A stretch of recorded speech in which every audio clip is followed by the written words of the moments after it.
दो ऐसे विटामिन जो आपको अंदर से खोखला बना रहे हैं और जिसका आपको अंदाजा भी नहीं है। अगर समय रहते इस पे ध्यान ना दिया जाए तो ये आगे चल के बड़ी परेशानियां भी बना सकते हैं।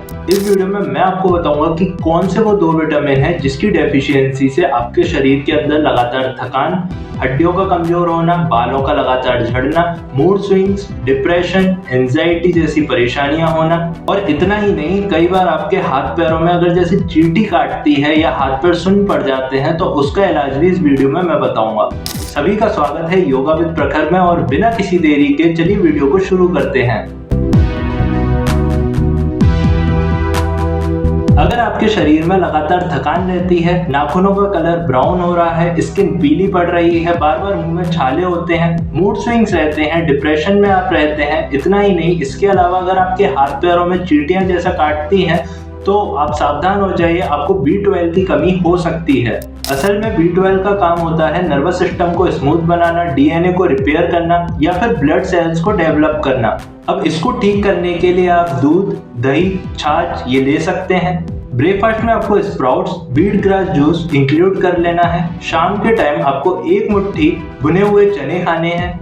और इतना ही नहीं, अगर आप इसको जल्दी ठीक करना चाहते हैं तो इसके लिए सबसे अच्छा होता है मोरिंगा लीफ पाउडर, जिसको सहजन के पत्ते या ड्रम स्टिक भी कहते हैं। इसको लेने का सही तरीका है कि आप या तो 1 चम्मच मोरिंगा पाउडर को हल्के गुनगुने पानी में मिला के डायरेक्ट पी सकते हैं, या फिर आप जब रोटी का आटा गूंदें तो उसमें भी आप डाल सकते हैं, या सब्जी में मिला के आप खा सकते हैं। तो ये आपके B12 की डेफिशिएंसी को जल्दी पूरा कर देगा।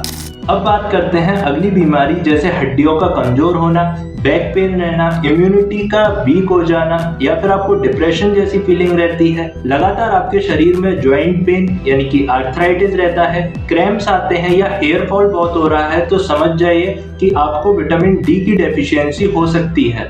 भारत में विटामिन डी का सबसे बड़ा सोर्स है सनबाथ, लेकिन फिर भी 70% से ज्यादा भारतीय विटामिन डी की डेफिशिएंसी से परेशान हैं। और सबसे बड़ी समस्या ये है कि अगर विटामिन डी की डेफिशिएंसी आपके शरीर में देखी जाएगी तो फिर आपके शरीर में कैल्शियम भी एब्जॉर्ब नहीं होगा।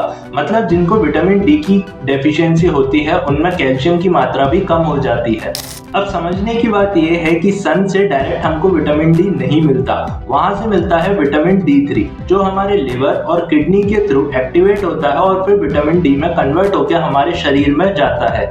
तो जिनको विटामिन डी की डेफिशिएंसी है उनको डेली एटलीस्ट 15 मिनट तो धूप में बैठना ही है। अब धूप में बैठने का सही तरीका है कि धूप आपके सीधे नाभि पे, पेट पे, पीठ पे और गर्दन पे पड़नी चाहिए। ऐसा नहीं कि आप पूरे हैवी क्लॉथ पहन के और फिर जाके धूप में बैठ जाएं, तो उससे कोई फायदा नहीं होगा। या फिर आप एक सफेद कॉटन की टी-शर्ट पहन के या कोई भी पतला कपड़ा पहन के भी बैठ सकते हैं। धूप में बैठने से पहले आप 1 गिलास पानी जरूर पीजिए, इससे आपको टैनिंग नहीं होगी। अगर धूप में से आने के बाद आप डायरेक्ट यूरिन जाते हैं तो वो आपके शरीर के लिए बहुत अच्छा है। और अगर यूरिन का कलर थोड़ा सा येलो आ रहा है तो समझ जाइए कि आपके शरीर में से टॉक्सिन्स रिलीज हुए हैं। इतना ही नहीं, अब मैं बताऊंगा कि विटामिन डी की डेफिशिएंसी के लिए आपको कौन से फूड खाने चाहिए। सबसे पहला जो इम्पोर्टेंट है, आपको देसी गाय का घी लेना है। देसी गाय का घी ही होना चाहिए, जर्सी गाय का नहीं। अगर मशरूम को धूप में उगाया जाए तो मशरूम के अंदर विटामिन डी की मात्रा बढ़ जाती है। अगर आप इस मशरूम को खाते हैं तो आपके शरीर में विटामिन डी की डेफिशिएंसी नहीं होगी। इसके अलावा आप COD लिवर ऑयल भी ले सकते हैं जो एक पावरफुल सप्लीमेंट है vitamin A, vitamin D, omega-3 fat का।